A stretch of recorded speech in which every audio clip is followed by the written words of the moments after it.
Alright, so I finished my first tank on the Kayfun2, and wanted to show you some of the pieces and bits and bobs and kind of how it all goes together. And I'm going to put it on my my Provari that I sanded down and call it the Gunmetal Edition. So this is kind of how it works. To start, when I first got it, I was having some issues getting a connection.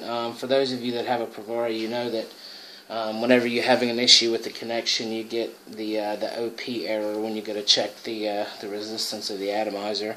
So because of the decorative ring that I use on the Provari, I had to unscrew the, I don't know if that focuses very well.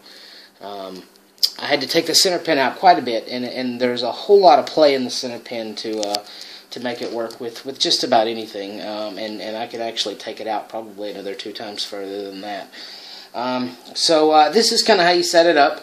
I'm not going to put a new coil on it. There are tons of videos out there on YouTube about how to put a new coil on a rebuildable atomizer.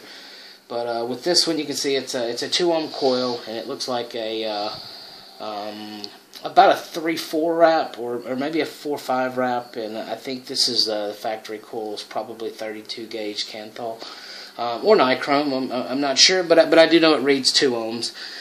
So to put it together, it's pretty simple. If you look down in here, you see it's got these channels, and what these channels do is from taking a drag off of it, it actually pulls liquid up through these channels into the chamber, and this is how the chamber is, and you do leave quite a bit of wick so that the chamber stays full. I'm going to take this top off of the chamber. This is actually the mouthpiece, and so really what you want to do is you just kind of want to get them up into the chamber. It can be a little tricky, but not too bad. Just kind of feed them up into the chamber. And as you get them up in there, get that thing down, it just screws down onto it. And you take it all the way down, because the little notch, it does go all the way up and then over and then up into the chamber. And so you've got plenty of wicking material in here with your coil to catch the juice. So like I said, the suction action from taking a drag pulls juice up in here, and as you can see, it keeps the wick very, very, very saturated. So I'm going to go ahead and put this on my Provari, and it's just as simple as taking the decorative ring and putting it on there. That covers up the thread.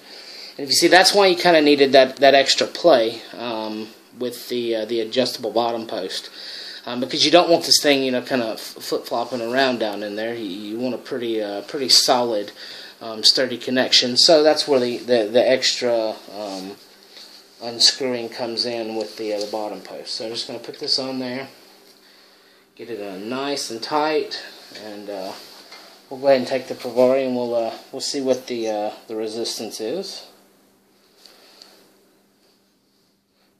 I don't know if you can see that, but it's reading 2 ohms, so it's pretty spot on, exactly what I had earlier. So the next step to putting it together is you take this top piece, which is where the air comes up to the mouthpiece, and you screw it on. And my daughter is starting to wake up, so we'll have to go kind of quick on this. You take the atomizer, or not the atomizer, you take this O-ring, and it goes into the top cap. Hey Paisley! You just got up for a nap. Did you have a good nap? Well, good morning. Okay, let Diddy finish this video. So you take the O-ring and you put it there in the top cap. We'll go ahead and put the tank on. And we'll put the tank on here. Now all we really got to do is take some juice here. Got some juice. What we got here? We got banana cream pie from Hoosier Easy. We're going to fill it up. Holds a good bit of juice, probably about 3 mils of juice. Good solid amount of juice there. Got it good and full. We're going to put the top cap on there, and the O-ring, it just kind of slides over that mouthpiece. We're going to screw it on. We're going to screw it on. Then you've got 2 options for the mouthpiece. You can use this one that's got the built-in stainless steel drip tip, and it can screw right on there.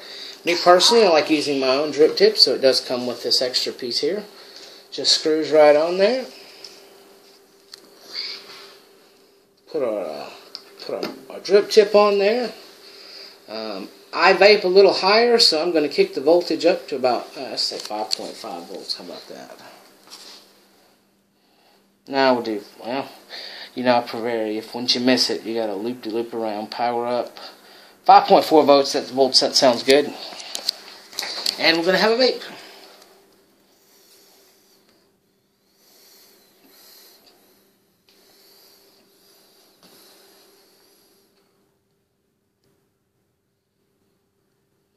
It's pretty impressive.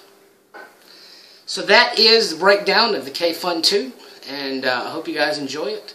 And they have them in stock at sfomiesto.ru. I'll put a link down in the description. And that's it. Have a great day. Be strong and vape on.